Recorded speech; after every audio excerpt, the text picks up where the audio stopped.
Welcome to സെഫീസ് kitchen. ഇന്ന് നമുക്കൊരു അടിപൊളി ബീഫ് ബിരിയാണിയുടെ റെസിപ്പി കാണാം. ഫ്രൈഡേ ദിവസം രാവിലെ തുടങ്ങും ചോദിക്കാൻ, ഇന്നെന്താ സ്പെഷ്യൽ. അപ്പോൾ പിന്നെ ഞാൻ വിചാരിച്ചേതായാലും കുറച്ച് ബീഫ് ബിരിയാണി ഉണ്ടാക്കാം. അപ്പോൾ പിന്നെ ബീഫ് ബിരിയാണി റെസിപ്പിയുമായി നമുക്കിങ്ങനെ സംസാരിച്ചു കൊണ്ടേ ഉണ്ടാക്കാമല്ലോ. ഇനി നമുക്ക് ബീഫിൻ്റെ മസാലക്കുള്ള ഉള്ളിയെല്ലാം ഒന്ന് കട്ട് ചെയ്ത് വെക്കാം. ഒരുപാട് ഉള്ളിയൊന്നും ഞാൻ എന്തായാലും എടുക്കാറില്ല, കാരണം എൻ്റെ കുട്ടികൾക്കൊന്നും അങ്ങനെ മസാല കൂടുതലായിട്ട് ഇഷ്ടമല്ല. അതുകൊണ്ട് ഞാൻ കുറച്ചാണ് മസാലയൊക്കെ ഉണ്ടാക്കും. അപ്പോൾ നിങ്ങൾക്ക് ആവശ്യമുണ്ടെങ്കിൽ നിങ്ങൾക്ക് ഒരുപാട് ഉള്ളിയും തക്കാളിയൊക്കെ ഒരുപാട് എടുക്കാം. ഞാനിപ്പോൾ 1 കിലോ അരിനെ കൊണ്ടാണ് ഞാൻ ഉണ്ടാക്കാൻ പോകുന്നത്. ഈ ഫ്രൈഡേ എല്ലാ വീട്ടിലും ഇങ്ങനെ എന്തെങ്കിലുമായിട്ട് സ്പെഷ്യൽ ഉണ്ടാവും. കാരണം ഈ ഫ്രൈഡേ തന്നെ ഒരു സ്പെഷ്യൽ ഡേ ആണല്ലോ. അതായത് നമ്മളെ വീട്ടിലുള്ള പുരുഷന്മാർ മറ്റേ ജുമാക്കെല്ലാം പോയിട്ട് വരുമ്പോൾ നമ്മൾ ഇതേപോലെ വീട്ടിൽ നല്ലൊരു സ്പെഷ്യൽ ഉണ്ടാക്കി വെക്കുമ്പോൾ നല്ലൊരു ഹാപ്പിനെസ് ആയിരിക്കും വീട്. എനിക്ക് ഈ ഉള്ളി കട്ട് ചെയ്യാൻ ഭയങ്കര മടിയാണ്. അപ്പോൾ അതുകൊണ്ടാണ് ഞാൻ മുട്ടോട് പറഞ്ഞിട്ട് ഇതേപോലത്തെ ഒരു മിക്സിനെ വാങ്ങിയത്. നല്ല ഉപകാരമാണ് ഈ ഒരു മിക്സിനെ കൊണ്ട്. ബീഫിൻ്റെ മസാലയൊക്കെ ഉണ്ടാക്കുമ്പോൾ നല്ല അടുപ്പത്തുനിന്ന് ആ ഒരു ബീഫ് മസാലയും കൂടി വേകുമ്പോഴാണ് നല്ലൊരു ടേസ്റ്റ് ഉണ്ടാകാൻ. ഇന്ന് ബീഫ് ഒന്ന് വേഗത്തിൽ തന്നെ വേകാൻ വേണ്ടിയിട്ട് ഞാൻ ഇന്ന് കുക്കറിലാണ് ഉണ്ടാക്കുന്നത്. ഞാനിപ്പോൾ കുക്കറിൽ കുറച്ച് ഓയിൽ വെച്ച് കൊടുത്തിട്ട് നമ്മൾ കട്ട് ചെയ്ത് വെച്ച ഉള്ളി ഉണ്ടല്ലോ, അത് പകുതിയൊന്നും ഇട്ട് കൊടുത്താൽ മതി. കാരണം എല്ലാ ഉള്ളിയും ഇതുപോലെ കുക്കറിൽ ഇട്ട് കൊടുത്താൽ ഒരുപാട് വെള്ളം കൂടി വരും. അപ്പോൾ അതുകൊണ്ട് ബാക്കിയുള്ള ഉള്ളി ഫ്രൈ ചെയ്യൂ. കുറച്ച് ഉള്ളി ഇതുപോലെ ഇട്ട് കൊടുത്തിട്ട് ഒന്ന് നമുക്ക് വാട്ടിയെടുക്കാം. നമുക്കെല്ലാം ചില ദിവസങ്ങളുണ്ട് ഇങ്ങനെ ഇതേപോലെ സമയമില്ലാത്ത പോലെ, അതായത് ഒരുപാട് ക്ലീനിങ് പണിയും വാഷിങ്ങും എല്ലാം ഉള്ളതുകൊണ്ട് ആ സമയത്തെല്ലാം ചിലപ്പോൾ ഞാൻ ഇതുപോലെ കുക്കറിൽ വേഗം തന്നെ ഉണ്ടാക്കാറുണ്ട്. മസാല ഉണ്ടാക്കാൻ വേണ്ടിയിട്ട് നമുക്കെല്ലാം ഒന്ന് കുക്കറിൽ തന്നെ ഇട്ട് കൊടുത്ത് ഞാൻ പറഞ്ഞ പോലെ പകുതി ഉള്ളി ഒന്ന് മാറ്റി വെക്കണേ. എന്നിട്ട് ഇതുപോലെ പച്ചമുളകും ഇഞ്ചിയെല്ലാം ഒന്നും ഒരുപാട് ചതക്കാതെ ഒന്ന് ചെറിയൊരു ചതക്കൽ മതി. മിക്സിയിലിടുമ്പോൾ ചിലത് ഒരു വെള്ളം പോലെ ആവും, പക്ഷേ അതിൻ്റെ ടേസ്റ്റ് ഉണ്ടാവില്ല. ഇനിയിപ്പോൾ ഇതുപോലെ മല്ലിച്ചപ്പലിട്ട് കൊടുത്തിട്ട് നമ്മൾ കഴുകി ഊറ്റി വെച്ചെടുത്ത ഇറച്ചി ഇട്ട് കൊടുത്ത് ആവശ്യത്തിനുള്ള ഉപ്പ് ഇട്ട് കൊടുത്തിട്ട് നമുക്കൊന്ന് കുക്കറിൽ നന്നായി ഒന്ന് വേവിക്കാൻ വെക്കാം. ഏകദേശം ഒരു 20 മിനിറ്റോളം ബീഫ് ഇങ്ങനെ വേവിച്ചെടുക്കണം. ഞാനിപ്പോൾ നേരത്തെ ഉള്ളിൻ്റെ ഒന്നും അളവ് പറഞ്ഞിട്ടില്ല. എനിക്കങ്ങനെ പ്രത്യേകിച്ച് അളവൊന്നുമില്ല. ഞാൻ എന്താ പറയുക, ഏകദേശം ഒന്ന് നോക്കിയിട്ട് എടുക്കൂ. ഇതിലിപ്പോൾ ഞാൻ എടുത്തിട്ടുള്ള ഒരു 5 ഉള്ളിയാണ്. 5 വലിയ ഉള്ളി, ഒരു 5 മീഡിയം സൈസുള്ള ഒരു തക്കാളി, പിന്നെ ഒരു എന്താ പറയുക ഒരു 5-8 പച്ചമുളക്, ഒരു പീസ് ഇഞ്ചി, പിന്നെ 2 കൂടി വെളുത്തുള്ളി. ഇതെല്ലാം ഞാൻ ഇട്ടിട്ട് ഇനിയിപ്പോൾ നിങ്ങൾക്ക് ബീഫെല്ലാം ഒരുപാടുണ്ടെങ്കിൽ നിങ്ങൾ ഒരുപാട് മസാല എല്ലാം ആവശ്യമുള്ളവരാണെങ്കിൽ ഒരുപാട് നല്ലോണം ഉള്ളിയെല്ലാം ചേർത്ത് കൊടുത്താൽ നല്ല മസാല കിട്ടും. എനിക്കിവിടെ കുട്ടികൾക്കൊന്നും തീരെ മസാല ഇഷ്ടമില്ലാത്തതുകൊണ്ട് ഞാൻ കുറച്ചാണ് ഉള്ളിയെല്ലാം എടുത്തിട്ടുള്ളൂ. ഞാൻ അതിനുള്ള ആവശ്യത്തിലുള്ള ഉപ്പിട്ട് കൊടുത്തിട്ട് ഒന്ന് വേവിക്കാൻ വെക്കാൻ.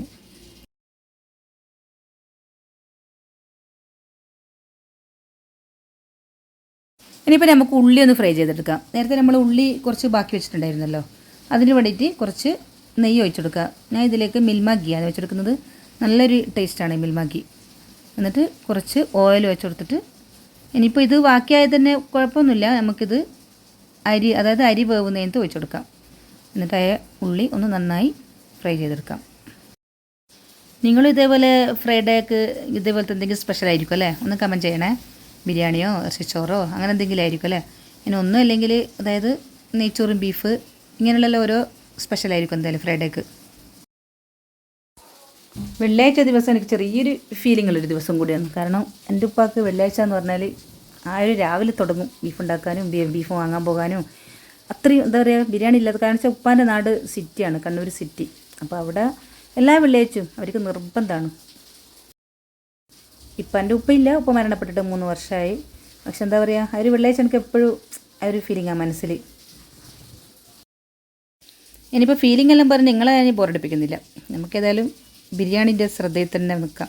ഇനിയിപ്പോൾ ഇതൊരു ബ്രൗൺ നിറമാവുന്നത് വരെ നമുക്കിതൊന്ന് നല്ലതായിട്ടൊന്ന് ഫ്രൈ ആക്കിയിട്ടെടുക്കാം. അങ്ങനെ ഒരുപാടൊന്നും വേണ്ട, ഒരു മീഡിയം ഒരു ബ്രൗൺ നിറം മതി.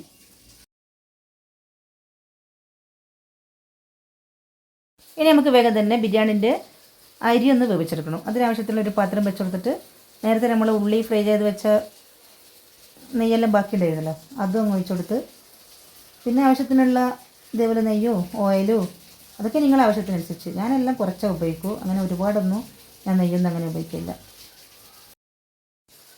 എന്നിട്ട് അതിലേക്ക് ഗ്രാമ്പ്, പട്ട, ഏലക്കായ് അതിലിട്ട് ഒന്ന് ചെറുതായി ഒന്ന് മൂപ്പിച്ചെടുക്കാം. അതിനിടയിൽ നമ്മൾ അരി ഒന്ന് കഴുകി ഊറ്റാൻ വെച്ചിട്ടുണ്ട്. അത് ഞാൻ കാണിച്ചിട്ടില്ല. നന്നായി ഒന്ന് വെള്ളം ഊറ്റാൻ വെച്ചിട്ടുണ്ട്. ഇനിയിപ്പോൾ ഇത് ഏകദേശം ആയി വന്നതിന് ശേഷം അതുപോലെ തന്നെ മറ്റൊരു അടുപ്പ് കത്തിച്ചിട്ട് ഒരു ചെമ്പിൽ വെള്ളം ചൂടാക്കാനും വെച്ചിട്ടുണ്ട്. അതായത് നല്ല തിളച്ച വെള്ളം വേണമല്ലോ, അതും വെച്ചിട്ടുണ്ട്. ഏലക്കായും ഗ്രാമ്പ് പട്ട ഇതെല്ലാം നിങ്ങൾ ഇഷ്ടത്തിനനുസരിച്ചിട്ട് കൊടുക്കുക. ഞാൻ പൊതുവേ അതൊന്നും ഒരുപാട് ഇടലില്ല, കാരണം കുട്ടികൾക്കൊന്നും അത്ര ഇഷ്ടപ്പെടില്ല. അതുകൊണ്ടാണ്. ഇപ്പോൾ നേരത്തെ കഴുകി ഊറ്റി വെച്ച ആ അരി ഇട്ട് കൊടുത്ത് ഒന്ന് വറുത്തെടുക്കാം. ഇനിയിപ്പോൾ വെള്ളത്തിൻ്റെ അളവെന്ന് പറയാൻ നമ്മൾ എത്രയാണ് അരി എടുത്തെടുക്കുന്നത് അതിൽ കുറച്ച് കൂടുതലായിട്ട് ഞാൻ ഇപ്പോൾ ഈ ഗ്ലാസ്സിലാണ് എടുക്കൽ. 5 ഗ്ലാസ്സിന് ഒരു 8 ഗ്ലാസ് വെള്ളം ഞാൻ വെച്ചിട്ടുണ്ട്. ഗ്യാസിലൊന്ന് ഹൈ ഫ്ലെയിമിൽ തന്നെ വെക്കണേ. ഇനിയിപ്പോൾ ഇതുപോലെ 2 മിനിറ്റ് ഒന്ന് വറുത്തെടുത്ത ശേഷം ഒരു ചെറുനാരങ്ങ ഞാൻ ഇങ്ങനെ പിഴിഞ്ഞ് കൊടുക്കുന്നുണ്ട്. ഈ ചെറുനാരങ്ങ ഇങ്ങനെ ഇടുന്നതെന്ന് വെച്ചാൽ ഒരു നല്ലൊരു ചോറിന് നല്ലൊരു ഫ്രഷ്നെസ് കിട്ടും. ഇനിയിപ്പോൾ അതിനാവശ്യത്തിനോട് ഉപ്പ് ഇട്ട് കൊടുക്കുക. ഇനിയിപ്പോൾ നിങ്ങൾക്ക് ചോറ് അഥവാ നല്ലോണം വെന്ത് പോയിട്ടുണ്ടെങ്കിൽ ആ ചോറിലേക്ക് ഒരു 2 ചെറുനാരങ്ങ ഇതുപോലെ പിഴിഞ്ഞ് കൊടുത്താൽ മതി. ഇനിയിപ്പോൾ നമുക്കിതിലേക്ക് ആ തിളച്ച വെള്ളം ഒന്ന് ഒഴിച്ചു കൊടുക്കണം. അപ്പോൾ വെള്ളം ഒഴിച്ചു കൊടുക്കുമ്പോൾ കൈക്ക് ആവി കയറാതെ സൂക്ഷിക്കണം. ഇത് ഒരുപാട് ബിരിയാണി ഉണ്ടാക്കുന്നവർക്കൊന്നും കുഴപ്പമില്ല. ആദ്യമായിട്ട് തുടക്കക്കാരിൽ ഉണ്ടാക്കുന്നവരുണ്ടാവുമല്ലോ, അവർ ഈ തിളച്ച വെള്ളം ഒന്ന് ഒഴിച്ചു കൊടുക്കുമ്പോൾ ശ്രദ്ധിച്ച് ഒരു പാട്ടയിലാറ്റാക്കിയിട്ട് ഒഴിച്ചു കൊടുത്താൽ മതി. ഇനിയിപ്പോൾ എപ്പോഴും വെള്ളം ഒഴിക്കുമ്പോൾ നമ്മൾ മുഴുവനായിട്ട് ഒഴിക്കാതെ ഒരു കുറച്ച് വെള്ളം ബാക്കി വെച്ച് കൊടുക്കാൻ. അഥവാ അരി വന്നിട്ടില്ലെങ്കിൽ നമുക്ക് ആ കുറച്ചും കൂടി ഉള്ള തിളച്ച വെള്ളം ഒന്ന് ഒഴിച്ചു കൊടുത്താൽ മതിയല്ലോ. ഒരുപാട് ഒഴിച്ചു കൊടുത്താൽ ചിലപ്പോൾ ചില അരിയിലെല്ലാം വെള്ളം കുറവാണ് വേണ്ടി വരും. അപ്പോൾ എപ്പോഴും നമ്മൾ വെള്ളം ഒഴിച്ചു കൊടുക്കുമ്പോൾ ഇപ്പോൾ ഞാനിപ്പോൾ ഒരു കുറച്ച് വെള്ളം 1 ഗ്ലാസ് വെള്ളം പോലെ ഞാൻ മാറ്റി വെച്ചിട്ടുണ്ട്. അപ്പോൾ ഏകദേശം ഇതിൽ തന്നെ വെന്ത് കിട്ടും. ഇനി അഥവാ നിങ്ങൾക്ക് ചോറ് വെന്തിട്ടില്ല എന്ന് തോന്നുമ്പോൾ ആ കുറച്ച് വെള്ളം കൂടി വെച്ച് കൊടുക്കാമല്ലോ. എന്നിട്ട് നന്നായി ഒന്ന് മൂടി വെക്കുക.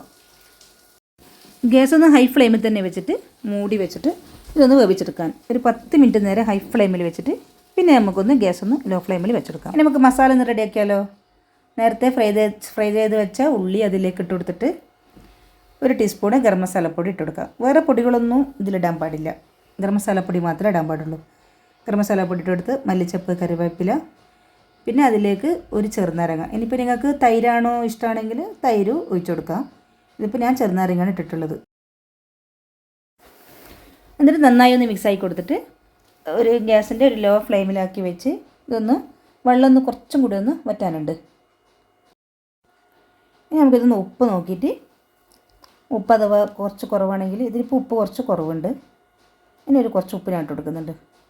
എന്നിട്ട് ഒരു ചെറിയ ഇതിലാക്കി വെക്കുക. ഇടയ്ക്ക് നിങ്ങൾ ചോറിങ്ങനെ തുറന്ന് നോക്കിയിട്ട് ഒന്ന് അപ്പുറം ഇപ്പുറം ഒന്ന് മറിച്ചിട്ട് കൊടുക്കണം. ഇനിയിപ്പോൾ ഇതാ ചോറ് നല്ലവണ്ണം വെന്ത് വന്നിട്ടുണ്ട്. ഞാൻ നേരത്തെ പറഞ്ഞ പോലെ 8 ഗ്ലാസ് വെള്ളത്തിൽ ഞാൻ 7 ഗ്ലാസ് വെള്ളം പാർന്നിട്ടുള്ളൂ. ആ 1 ഗ്ലാസ് വെള്ളത്തിൻ്റെ ആവശ്യം ഉണ്ടായിട്ടില്ല. ബിരിയാണിൻ്റെ ടേസ്റ്റ് എന്ന് പറയുന്നത് ദമ്മിടലാണ്. നമുക്കൊന്ന് ദമ്മിട്ട് കാണിക്കാം. ഇതിൽ ഇങ്ങനെ മസാല അടിയില്ല. എനിക്കിപ്പോൾ കുറച്ച് മസാലയും കുറച്ച് ചോറും ആയതുകൊണ്ട് ഞാൻ ഒരു തവണ ഇട്ട് കൊടുക്കുന്നുള്ളൂ. അല്ലെങ്കിൽ കുറച്ച് മസാല, കുറച്ച് ചോറ്, കുറച്ച് മസാല ആ ഒരു രീതിയിലിടാം. ഇപ്പോൾ ഞാൻ അടിയിൽ മസാലയും മേലെ ചോറും ആക്കിയിട്ടാണ് ദമ്മിട്ട് കൊടുക്കുന്നത്. ഇതുപോലെ നിങ്ങൾക്കൊരു പ്ലേറ്റ് വെച്ചോ അല്ലെങ്കിൽ ഒരു ചട്ടകം വെച്ചോ, പിന്നെ കുറച്ച് യെല്ലോ കളറോ അല്ലെങ്കിൽ മഞ്ഞൾ പൊടിയോ നിങ്ങൾക്ക് ആവശ്യത്തിനനുസരിച്ച് എന്തുവിടാം.